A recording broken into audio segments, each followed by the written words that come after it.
And good morning, everybody. It's Friday, October 22nd already. Man, this year is flying. It's absolutely amazing. So welcome, everybody, to Food Safety Chat Live. My name is Bryan Armentrout with the Food Leadership Group, the Food Safety Foundation. And every Friday at this time on LinkedIn, Twitter, YouTube, and Facebook, we go live and we do something that's kind of unique and cool. We talk about food safety.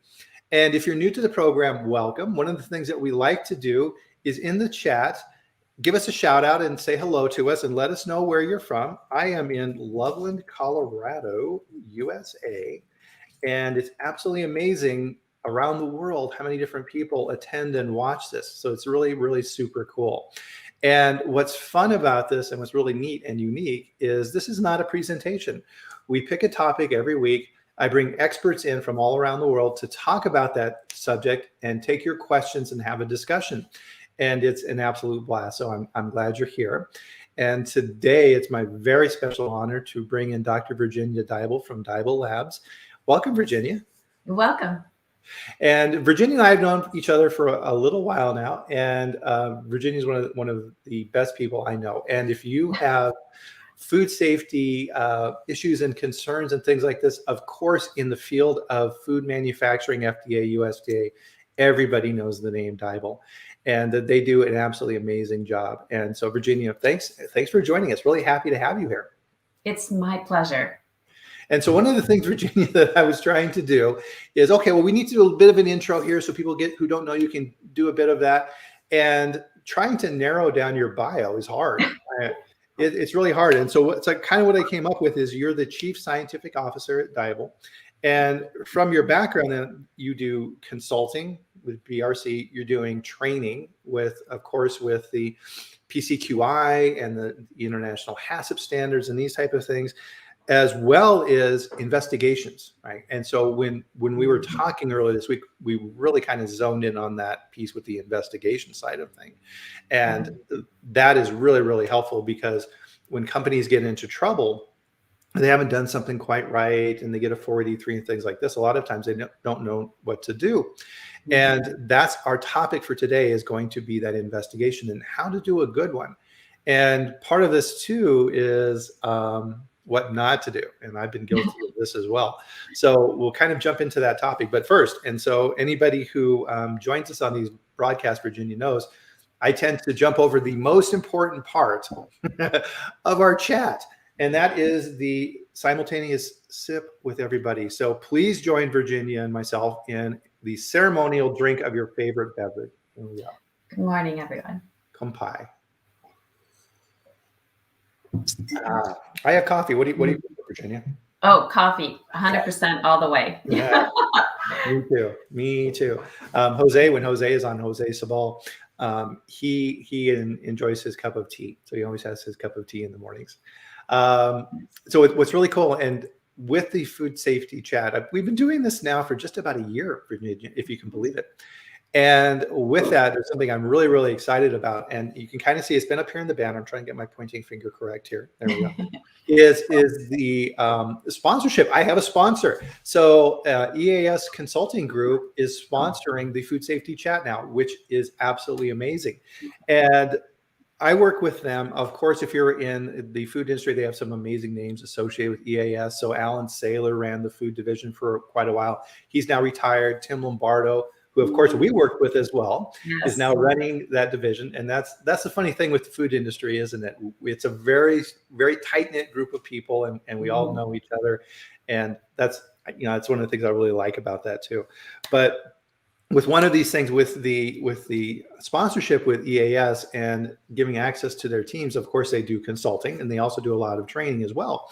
And with that, we have a special offer. So hang around to the end of the chat, and I'll let everybody know what that is and how you can plug into that. So really excited for that. Renee is here. Welcome, Renee. Renee is my assistant in the Philippines. Renee works out of the Philippines, so it's really good to see him. He does an amazing job with the team here. Cara is here. Of course, we know Cara as well. So good to see you, Cara. And Cara was on as well about a month ago or so, and she was awesome too. So as Renee said here too, guys, say hello to us, and please put your questions in as we're going along, and we'll get to those questions and work them into the conversation as we're going. So shall we dive in? Yes, Are you ready? please. All right. So investigations, it's such a big term. I mean, what does investigation mean to you, Virginia? Well, it means when you have a out of spec result, either one or even more telling when you may have a string of them. And when I say a string of them, it could even be over a 6-month period. But when you have some out of spec results, either in your product testing or in your environmental testing, that would prompt an investigation. And so what an investigation would entail is likely your HACCP group or your HACCP team going out to the plant floor, to the site, if it's an environmental swab, and to that site and doing a look, maybe taking equipment apart, really investigating with a group of different eyes, different visions, that site and asking the question. And I think the investigation is asking good questions. Is this site the reason why we received this out of spec result, or could it have come from someplace else? And that's the question you want to ask, kicking off an investigation. Yeah, so we hear the term vector analysis, right? Especially around environmental monitoring. And what are some good examples of that then? So let's say I have a positive in a drain in my environmental monitoring, what should I start doing with that then? Well, so I think that the first thing that we want to talk about is, what does your environmental program say? So if you get an out of spec result, do you then do an immediate corrective action?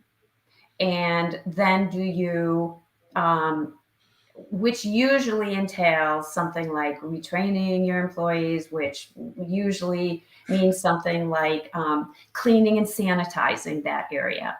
And then in an environmental monitoring program, it will usually specify, or you've usually is specified in your program, I'm going to take 3 additional swabs on 3 consecutive production days, and I'm going to verify. And the reason why you do that is you verify that your corrective actions have done the job that you expect them to do, correct the situation. An investigation is wholly different. An investigation is stepping outside of your environmental monitoring program as it's written, and it allows you to take more swabs or additional swabs where you see fit. And so vectoring is taking that site where you got the out of spec result in a 360-degree manner, going out, 10 feet, 30 feet even, up and down, and taking samples around the area. And the question you're asking in a vector is, could the result that happened in the drain come from someplace else? And if it did it wash down, say, during a cleanup? Yeah. Interesting. And so, man, there's a lot of good things to unpack in there. So one of the things I learned when you're doing those type of investigations, right, is number one is you're identifying in your procedures, okay, what do I do if it doesn't go the way I think, which a lot of times we just kind of gloss over when we create documents. We just assume that, okay, I have this environmental monitoring program and I'm going to sample and everything will be negative and yay, I'll just go on to the next thing. Well, you're doing this for a reason. And to your point, Virginia, you have that positive and you go out, and a lot of times we already have prescribed in our mind, okay, I'm going to sample this, and this, and then it'll all be done. But what you really want to do is go out, and you had mentioned in when you were talking about this, looking at it, new eyes and these type of things, right, is just go out and watch, right? A lot of times you'll be surprised what you see, because you may think that some of the usual culprits, right? Oh, okay, a forklift probably comes through this area. I should probably sample the wheels. I should maybe sample a boot from an employee who's walking around in there. But maybe something changed. Let's say you're out there watching, and all of a sudden you see a guy from the warehouse drag a dirty pallet out from the warehouse into that area and whack, drop it on the floor. And, crud flies everywhere. And you're like, oh, oh, hello, right? Exactly. Yep. So you have to really spend the time on this process to figure out the why. Mm-hmm. Mm-hmm. Mm-hmm. So I think even going back to terms, Bryan, um, understanding a couple of different terms like corrective action. In my mind, a corrective action is something you do to correct the problem, to mitigate risk immediately. Oh, we have this result. As soon as we know that result, and as soon as we can possibly mitigate that risk on that site and maybe around that site, let's go out and do that. Mm-hmm. That, however, is not a preventative action. A preventative action is that action that's going to prevent a result from occurring in that particular site or around that site again. And to get to preventative action, you have to go through the investigation or a series of steps. And so what you're looking for is the corrective action. I'm going to do something right away, remove the risk, reduce the risk. And then what I'm going to do is I'm going to take a step back, and just what you said, I'm going to bring my HACCP team or a group of people are going to go out, and we're just going to watch. We're going to watch traffic. We're going to watch the equipment. We're going to watch sanitation. We're going to go in at whatever time sanitation is, and we're going to see where they drag their hoses. We're going to see how they get their rain suits. We're going to see all these patterns, and then we're going to ask ourselves, when you're looking at those types of activities, could there be a harbored site? Mm-hmm. And could there have been a site that causes this? And so that's the first thing that you want to get to when you're doing your investigation, is asking yourself the question. Again, we get places by asking ourselves good questions. Is there a harbored site?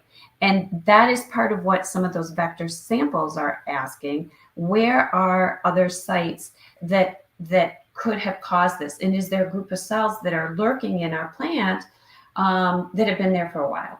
Mm-hmm. And then if you identify a harborage site, and identify the definition of a harborage site is a site that's hard to see, it's hard to reach, it's hard to clean, but it almost always is exposed to water, because it allows soils to accumulate, but then it allows bacteria to grow over time to a point where it will excrete out in the environment.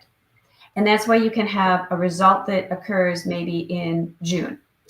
And then you do your corrective action, you do your vectors, you do your 3 consecutive sponges. It's all negative, negative, negative. And then in August, you get another hit. And you're like, oh, but that's totally different. They don't know. And I really want you to talk about your opinions of identifying, Bryan, and going all the way out and asking ourselves, is this the same organism that we had in June now that it's August? And most people are like, oh, of course it's different. Is it? And how would you know? Right. I worked for a very wise boss at one of my companies. And so we had a pretty good environmental monitoring program in the company. And he said, Bryan, when I look at these results on a monthly basis in our meetings, if I don't see around a 1% to 3% positive rate, it means that you're not looking hard enough. Mm-hmm. And I was like, ooh, and that stuck with me. And he was right. And it reflects back on what you were just talking about, right? It's very simple and very easy, I think is a better word. It's very easy to create a false sense of security in this. And you sample the same sites, and you've got the same map, and every month they go out and they do their little swab, right? And it's negative, and everybody goes, okay, that job is done, check it off the list and move on. And I tell you what, that's not what FDA is going to do when they come in, right? They are going to aggressively look, mm-hmm. and you better be ready for that. Mm-hmm. And I think, Virginia, really in the industry, and I think this is why this conversation is so important, is that we're going through a step change relative to how we look at environmental monitoring, because it's pretty much been the same forever of how we would look at it, right? There were certain unwritten rules in companies on how you did this. It's like you never, ever, ever speciate, right? Okay, if you're going to be looking for listeria in the environment, don't ever take it out. Don't ever type it, ever, ever, never. Just knowing that it's listeria is good enough, right? Okay, we're going to do this, and we're going to hide, and we don't want to know what it is. We'll just clean it, and then we'll move on, right? And to your point, you have to do a good investigation to figure out where the heck it came from.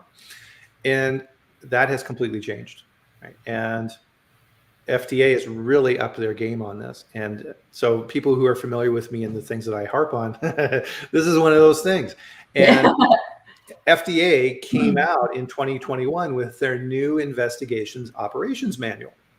And so I went through it and read it. And for people who aren't familiar with it, this is a public document and you can get this. There's some things that FDA does internally for training that you don't have access to, but this is one of the things that you do. And this book is kind of like the Bible for FDA when they go out and investigate your plant, right? So there's a couple of different categories for that, you know, GMP audits and for cause. And we won't get into that too much, but I'll at least give a definition here for people. GMP is a routine FDA visit to your facility just to see how you're doing, right? And they'll look at some stuff and they'll tour the plant and they'll make sure people are washing their hands and wearing their hairnets, right? And these type of things. For cause is different. For causes, they're there for a reason, right? There have been consumer illnesses, or there's a trend out there in your particular market that they don't like. Let's say you're an ice cream manufacturer. Don't you mean to pick on ice cream, but they've been through a lot, right? So if you're an ice cream manufacturer, you're kind of on the suspect list. They need to make sure that you're doing things right. Included in that category now, Virginia, is we just want to go, right? So if they're gathering data, FDA is very, very much in the gathering data mode, right? I think the last time I saw Virginia with their database of their genomic sequencing, they had over 1 million samples now of unique isolates that they've been able to get at facilities, right? So this database is huge. And within that chapter 4, there's a section in there, chapter 4 in the manual, page 25, which I think it's 7.2.3.3, where it goes over how they are going to do environmental monitoring in your plant. And do you need to understand that? Oh, yeah, absolutely. Your programs need to take into consideration how they do it. And the biggest thing, and we talked about this earlier in the week when we were getting ready for this call, is they aren't focusing on drains. They aren't focusing on floors and walls. They are focusing on zone 1 and zone 2. So direct contact surfaces and indirect contact surfaces, right? So buttons on machines, and then you touch the product, then you push some buttons, then you touch the product. That's the zone 2. FDA is almost exclusively, depending on the situation, sampling there. And they're only going to be sampling approximately 4 hours into your production run. Right. They aren't doing it after you have a nice, clean, pretty plant with sanitizer everywhere, right? Yeah. Oh, everything is good, right? And are they typing? Oh, you betcha. You betcha. I think that is one lesson that you just highlighted, that if the FDA comes into a plant and they identify an organism, if they say, okay, we have listeria, they're going to speciate it. They're going to determine what it is, Listeria inoculum, Listeria monocytogenes. And if it's Listeria monocytogenes, they're going to perform a whole genome sequence. And so I think plants need to know that. And so they can ask for that data. Yeah. And then they have it. And if they then are performing an investigation on their own, which they should, they can then match their whole genome data with samples that they receive to see if it's the same as what the FDA found, and then they can do the circle. They can say, oh, okay, we found it in the VMAG, we found it, in the jacket of the steam tank, which was it didn't have integrity and it leaked, and so we found it there, and it has the same whole genome sequence as what the FDA found. So then what you can say is, okay, well, we fixed the welds of that steam tank. We don't have any more positives, and therefore we have addressed that particular problem. And we have made all these other learnings in the process. Yep, but absolutely. If you don't have that information and you just have listeria, first of all, what would people think? Well, then if you just say I have listeria species, I may as well think you have mono. Right. You haven't proven me differently. Right. And that's key, right? That's the key change in mindset is we used to think in industry that, oh, okay, that's good enough, right? We'll assume that it's not mono. FDA assumes that it is mono. Clearly. And why wouldn't they? I mean, Right. their job is to protect the public health. That's a big job. And we have to demonstrate that we're doing our part as food producers to fall into that task as well, because that's part of the job. You're putting out a safe, quality food. Mm-hmm. And then what you use is the scientific data from your environmental monitoring program to demonstrate that. Right. And what people don't realize as well, Virginia, is once they gather these samples, they go back to what I call the cold case file. And they say, oh, okay, so we went into Bryan's plant and we found Listeria and we found monocytogenes and we went through whole genome sequencing and we figured it all out. Let's go back in our database and see if anything else matches that. Oh, look at this. There were some hits in the past with the same exact pattern. Oh, for the same company. Guess what? Now FDA has a pattern associated with your facility. This is what happened with Blue Belt, right? They were able to go back and look at past cases where a consumer reported an illness and said, oh man, and they got sick and they got Listeria and hopefully, everything, they were fine and all these things. But FDA was never able to track it down of where it came from, right? They couldn't figure out from what the consumer ate any type of a pattern because it was just one case. And so there it sits. FDA is looking aggressively for these patterns. Yes. And that just brings up the point that if we assume that Listeria or Salmonella or a organism, a pathogen, is not going to reside in a plant for more than a couple of weeks, that's a wrong assumption. Oh. It can be there for weeks, months, a half a year, in fact, years. And so that is strictly our job to make those connections. And I love what your employer had said a couple, about the environmental monitoring program. And if you look at the Listeria guidance document that was put out a number of years ago, the Listeria control program, it basically says the same thing that your old boss said. If you're not getting hits, then you're not looking in the right places.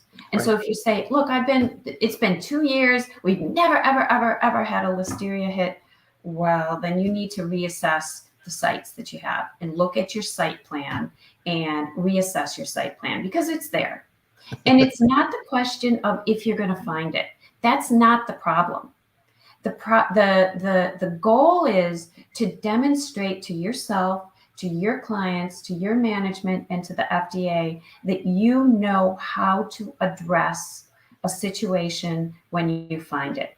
Mm-hmm. How do you address a Listeria hit or a pathogen hit when you find it? And that's really what the investigation does, is it gives you a series of steps to identify. Once you have identified where it may reside in your plant, or if it's transient, you need to understand how to demonstrate that too.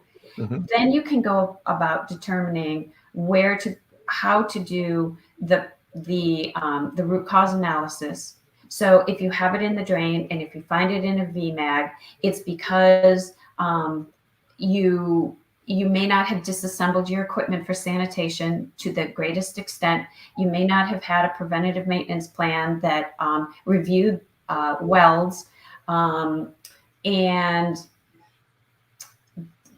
there was some sort of accumulation of soils, and those are root causes. And then you look at the preventative actions. The preventative actions are to revise your sanitation disassembly. Your preventative actions are to buttress your preventative maintenance program. And then you have the circle. Yeah. Mm-hmm. Exactly. Yeah. Plan, do, check, act. Right. Right. Yes, exactly. What do I need to do? How do I do it? How do I know that I did it right? And if I didn't get the results I expected, what do I do to bring it back to where I want it? Right. I mean, plan, do, check, act, just those basic building blocks of good quality assurance.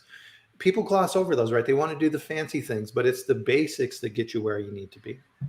And 2 points kind of pop out for me from what you just said. Number one is, if you have an environmental monitoring program and FDA comes in to look at it, because they absolutely have a right to look at it.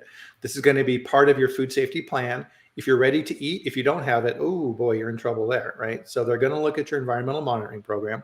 And to your point, if you show them results for 2 years, Virginia, and there's no positives, they're going to give you a look like this, right? Mm-hmm. Really, right? Now all of a sudden they are going to be really questioning what you're doing, because you're probably not doing it right.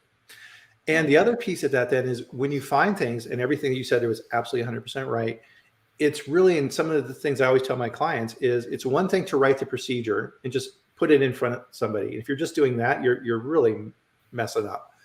You need to explain why you do things the way you do. I use the short-term phrase on this of tell your story. You need to tell your story to FDA. It's like, okay, yeah, here's our environmental monitoring procedure. Here's how we do things. Now, let me show you why we've arranged it this way. And there's other things that we don't do in this facility, and here's why we don't do those things. Mm-hmm. And some examples of where we had some issues and how we work through that, right? And you're bringing FDA around to the same side of the table with you and showing them how you do things and how you investigate issues. And that's going to bring their confidence level up in your processes big time. Right.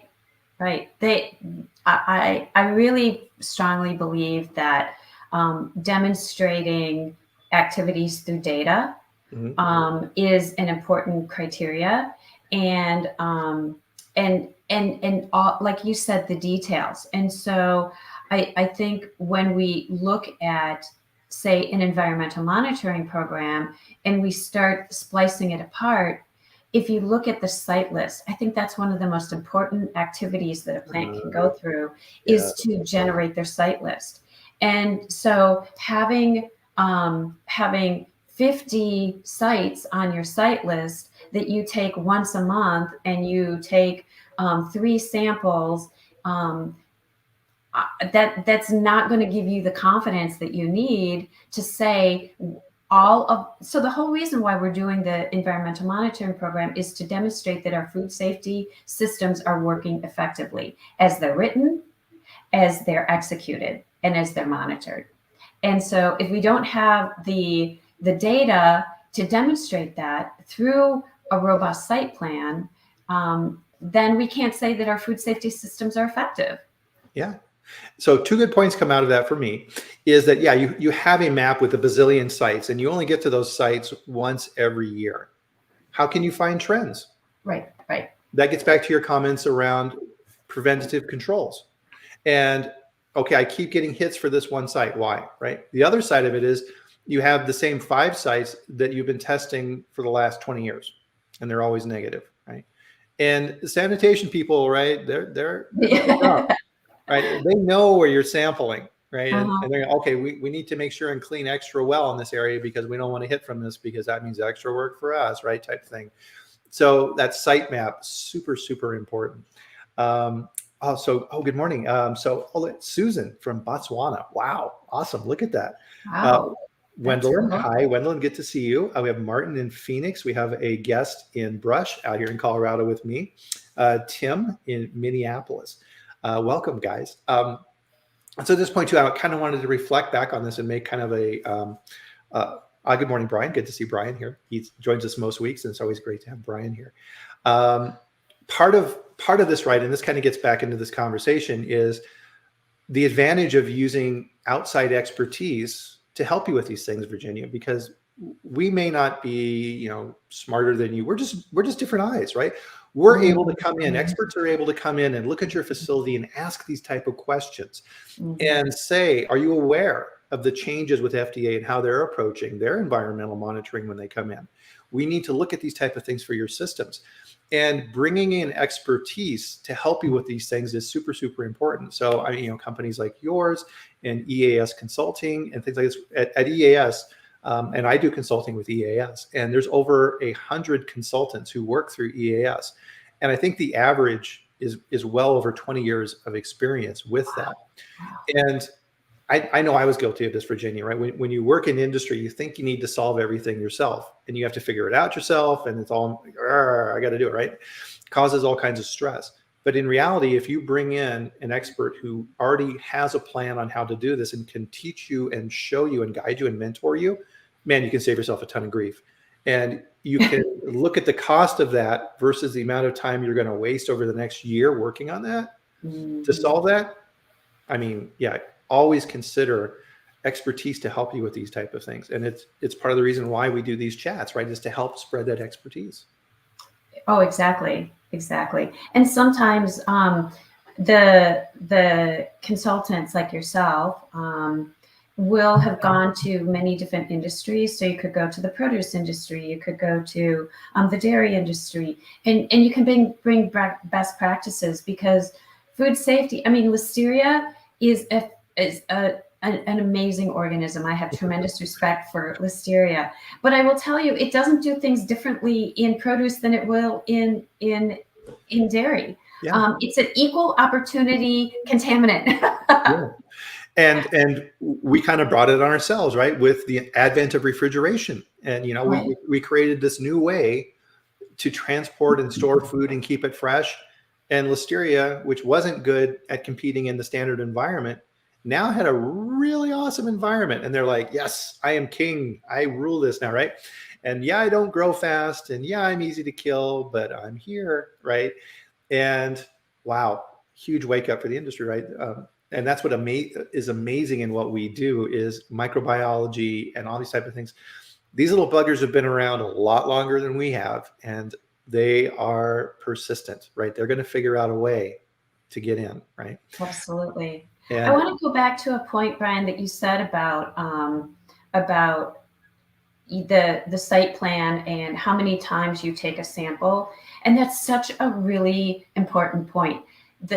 Just a question has always been, or is predominant question, how many samples should I take? What should I do weekly? And it's a really valid, important question. And a great way to approach that is exactly what you said. To say, how many times do I want to sample this site in a period of time? So if I want to say, I want to sample this site every 6 months, and I want to sample it twice, so that it's 4 times a year that I sample this site, then you go back to your site list and you just do simple math. I'm going to divide the number of sites by weekly testing, and then I'm going to come up with the number that I have to test to theoretically test that site twice in a 6-month period, or in a quarter, or in a month, however you choose to slice and dice your plan. But I think that, again, it's asking those important questions, starting. If you say, I want to start with, I want to do something 6 months, great, do that, and really understand the program and make it simple enough so that it can be executed. And then work back. Say, okay, well, maybe I'm going to up my game and I want to test these samples within 3 months. And I'm going to see if we have the budget for it. And I'm going to work on things like compositing. Does that make sense in our situation? And then you can look at the square footage of the RTE area in your plant. yeah, Pardon me. And you can start looking at how you're going to splice and dice your testing. And then keeping in mind that you use that testing as your go-to week by week, month by month analysis. And then you have your time for investigation. And like any program, investigation protocol should be worked out, put in a procedure so that when that time comes, you know what you're going to do. You probably are not going to follow it verbatim, but at least you have a plan. yeah, that's a really good point. So kind of an analogy with this, Virginia, is pest control. So let's say, for example, you got I'm only going to put out one trap by this one door, right? You're going to have no idea what's going on in your plant. So plants have, traps all around the outside, all the doors, all these different requirements, and that'll give you an idea. And what will emerge over time, let's say that your plant is in a rural area in Wisconsin, and you're next to a big cornfield. And guess what? In the fall, your activity is going to go up, right? Those mice are getting Right. cold, right? They've had the good life out in the cornfield, and now the corn's gone, and they're out there going, oh, geez, what do I do now, right? And they see your nice warm plant full of all kinds of food and all kinds of wonderful stuff sitting in the warehouse, right? And they're going to want to come in. And all of a sudden, you start seeing a spike, right? You need to have that resolution in your plan and enough sites to see when something happens. It's the Right. same with your environmental monitoring. Exactly. It just brings me to another point, is that I tend to be visual. I like to see stuff. Yeah. And so I think that it's worthwhile, 100% it's worth the time to take the results that you have, because you should have some, and you plot them out on a plant diagram. And you understand two things. One is that you plot your sites out on the plant diagram. And so you can see if you've completely missed the northwest corner, if, oh my gosh, you completely forgot the wall that goes to the packaging, and there's a temperature, the delta T between your RTE wall and your packaging wall. And so there's condensation on that wall. And whether you got all the lines, whether you have and then ask yourself, what's my ratio of zone 1 sites to zone 2 sites to zone 3 sites, even to zone 4 sites, and say, does that ratio make sense? Yeah. And then plot that all out. You can put it in different colors. Diebel Labs is actually just launching a computer program that we do that. And so you do your sites, and it automatically populates your site list, or your diagram, your site diagram. Oh, awesome. And then when there's a positive, you either mark it, or it lights up as red or yellow or whatever, so that you can visually see what's happening over a period of time. And when I go into plants and I see, back in the old days, I see these big desk blotter plant diagrams. They're CAD diagrams. And the quality control managers have them on their wall, and they have it all listed. Okay, so we have all these sites that are in red Sharpie, and they're grouped around, the northwest drain in the packaging room. Well, that's where we're focusing. Well, that's not a bad plan. Good for you. And so getting some of the tools that you need, however it works, I think is really important. And so part of our jobs going in as consultants to a plant is to look at what they have and say, these are the tools that we think are going to be helpful for you to A, solve the problem at hand, and B, work to that you identify these problems, because it's absolutely my thought that part of our role, Bryan, is to be the teacher, and we teach you what are the tools and how to be successful. Yeah, and you made a very good point earlier too, Virginia, in that in our business, we tend to be siloed, right? The dairy people don't talk to the meat people, don't talk to the produce people. They all do their own things, and they think they're different. But we kind of get to see the overview of that. And so you're able to go into a plant and say, oh, hey, okay, dairy plant, this is a really good plan.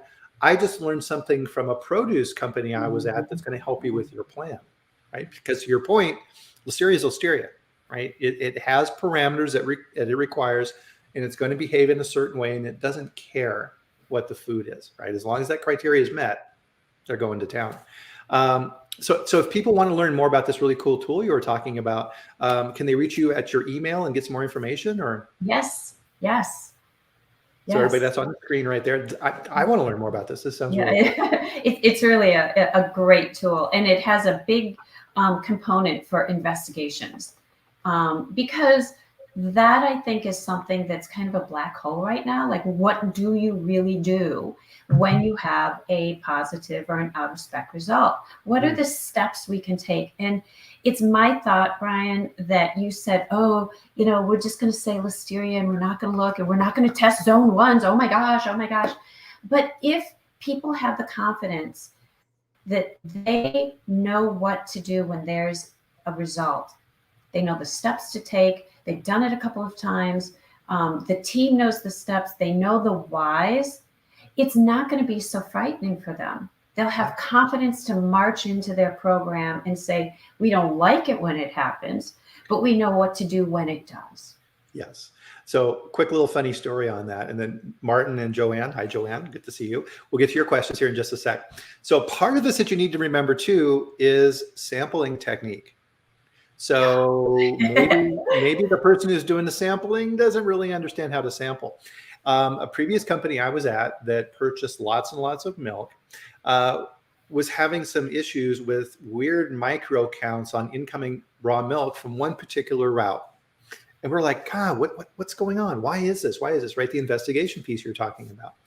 And we couldn't figure it out. And so I actually sent someone out to go along and ride with the route driver in the milk truck to see how things were doing. And she's driving around with him, and he's got his cooler with his ice and all his samples and his Whirl Pack bags and all these things. Everything looks great. They go to the first farm. And the driver gets out and he does everything correctly, and he goes and he checks the temperature of the bulk tank, and he sanitizes the opening and all these type of things, and she's taking her notes and everything is good. And he goes to get the milk sample, and he opens the Whirl Pack, and Virginia, he does this.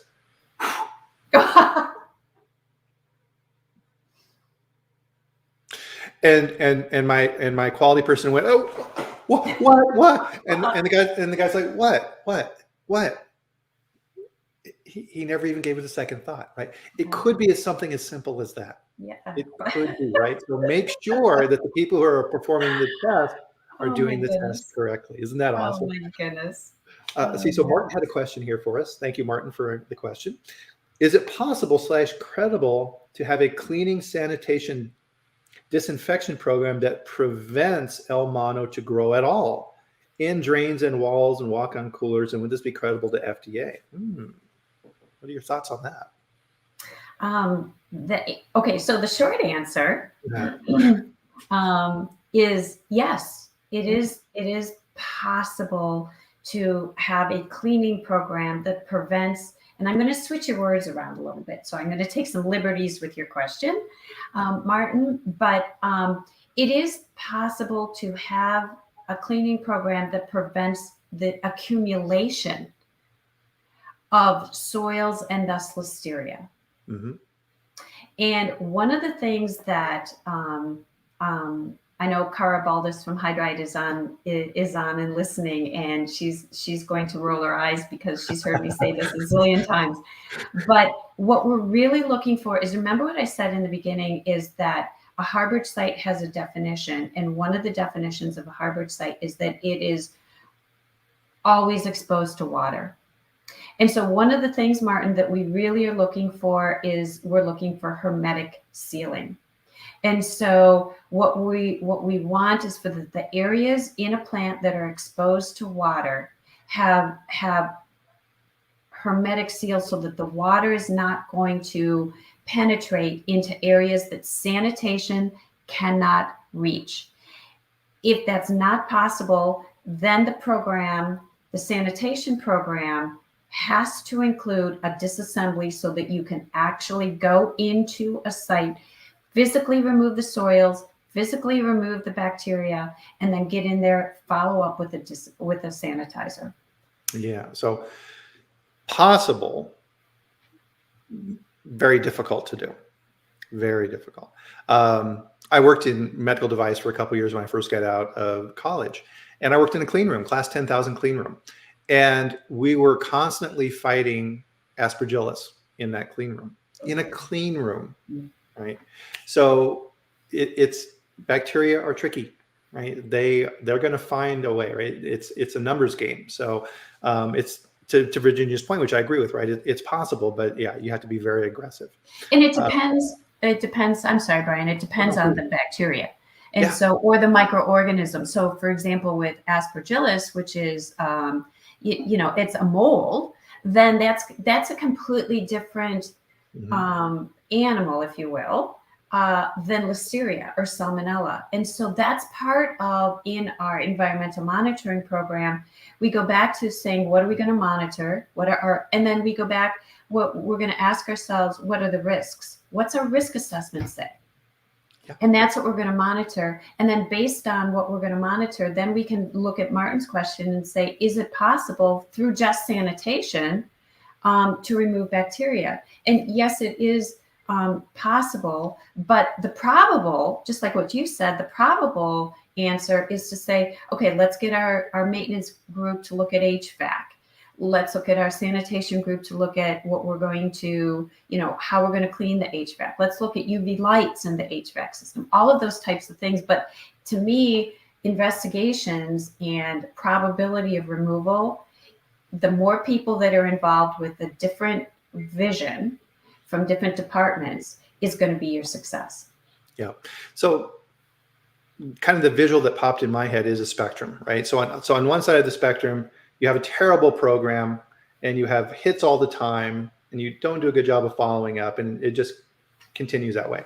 The other side of the spectrum, right? You have a perfectly clean, pristine plant with an exceptional program that you never have hits, right? The real answer is somewhere in between, right? And you want to be closer to this side, right? You don't want to be over here. So hopefully that helps, Martin. If you need some more information, please, type us another question for clarification. We're happy to answer that. And Joanne had a question here. Do you have any experience with Neogen's Listeria right now test systems? Seems like an advantageous technology to have in the plant if it's credible. I don't. How about you?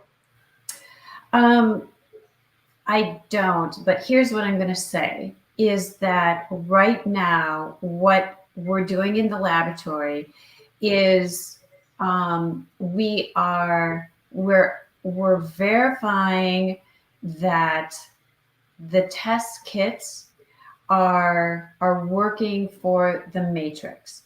And so for an environmental monitoring, I think the right now is maybe an hour. Is it an hour to a result? But if the question that I would pose is, if you do a side-by-side test with, say, a full 18-hour enrichment versus something that's less than that, what kinds of results are you going to get? Because here's what we know. We know for certain that Listeria in a plant setting is not in a perfect environment. So it's injured. It is not going to grow as quickly. It's not going to be as robust. And what we want to do when we test it with an enrichment and a full-on enrichment is that we're going to repair those injured cells. We're going to give them all the chance to grow, because ultimately what we're doing when we're testing is we're asking the question, is it there? We want to know. Otherwise, why spend time testing? Why spend time sending the samples to lab, spending money to do the samples? So that would be my question with that particular assay. Yeah, absolutely. And that's always been, so time, right? In production, time is always really important, and you want to get information as quickly as possible. And so the industries like Neogen and other companies that have been creating tests, this has always been kind of the holy grail, is how do we speed this up? And bacteria grow with their own, they have their own minds relative to these things, and they have their own, to your point, their own state relative to where they're at. And it's a tricky balancing act, right? So we'll see. So hopefully that helps a little bit, Joanne. I'll take a look at this afterwards as well and see if I can get you some more information. Definitely. But I do have another quick statement in relation to what Joanne asked. And that's a number of people say, oh, but Virginia, I don't have to test zone ones because I do ATP testing. So I got it.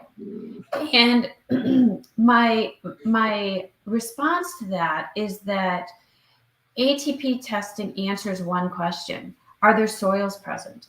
Right. But it's not a linear correlation to are there bacteria present. And so what you may do is test a zone 1, and ultimately the ATP test, the tool, is fabulous for your sanitation team, your manager. You take an ATP test, after cleaning, before sanitation, did we remove the soils? That's the question that you're asking. But it doesn't tell you whether listeria is present or not, or whether salmonella is present or not. Right. And so the test modality is going to be an important criteria in telling you whether pathogen is present or not, whether soil is present or not, and the application that you want to use it for. Yep, that's well said, right? So decouple the idea that ATP equals bacteria. Right, exactly. Nope. They do not. But they do not. So we're kind of coming up to the end of our chat. It's amazing how fast these go, isn't it? Wow. So let's kind of bring this back up to the 30,000 foot level, Virginia, and kind of summarize this for people, because we've covered a ton of material here today. So around investigation, kind of what are your closing thoughts around this? What do you think? What kind of messages do you want to leave people with around this? So an investigation is a tool that is aside from, but still a part of your environmental monitoring program. And so it gives you the opportunity to really dig into not specific sites on your environmental monitoring site list. It allows you the opportunity to go and look at different sites in your plant at your need, and at the time frame you need, at the frequency that you need, and having a tool that is written out, but that you can include your whole HACCP team and really rely on the sources that are in your plant, is something that is an important part of your food safety program. Right. Excuse me. That was hard, Brian. That's a hard question. Take an hour and put it into 2 seconds. I never do anything in 2 seconds. It is. It's very hard. Investigations, right, are kind of one of those things. It's a snapshot, right? All you're really doing, and in particular environmental monitoring, you're taking a quick little picture at that point in time. And you need the right resolution in that picture to know what you're looking at. Because if you just have this pixelated picture with a couple little blobs, you can't tell what it is, right? You need enough clarity to know what you're seeing so you can take the correct actions associated with that and perform a good investigation. So really important how you design all these things. And now overlay this with what we were talking about on how FDA is approaching this, right? You need to consider that in how you're doing things, because you need to speak their language, and you need to be able to share this information, and you need to type, and you need to look at the same sites. So revamp that program. And realize that there's a sequence to things. You can't jump to preventative action unless you know if there's a harbored site or not. If there's a harbored site, then what the root cause is. The harbored site may be a VMAG, but the root cause may be somebody bringing pallets into the RTE room. And then you have your preventative action. We're going to change those traffic programs. And so there's a very direct flow chart to an investigation, and knowing those steps is going to be the success of a plan. Yep, absolutely. And I'll close with this. One of the things that when I look at, and I would be reviewing from my teams, their corrective actions, and when we found something, is if they responded quickly and the response back was retrain employees, I know they did a crappy investigation. Yeah, right. Yeah. So that's always a warning signal. And with the training piece of it, so as I promised earlier, one of the things, and this is really cool, Virginia, you're going to like this. So let's see here. So one of the things that EAS has done, so of course they do a lot of training. And last week, Dr. Omar Ojarzabal, I just absolutely slaughtered his name, is doing some training on low acid canned foods and acidified training as well. And so EAS, my cool thing on the bottom there. So EAS is offering exclusively through my food safety chat a discount on their training. So all you have to do is, if you want to take one of their training, go to their site, EAS Consulting Group, Foods area, and check out their training and their courses. If you put in the promo code Bryan, they'll give you 15% off, which is amazing. That's nice. So you're able to tap into some of that expertise and continue your learning on these type of subjects.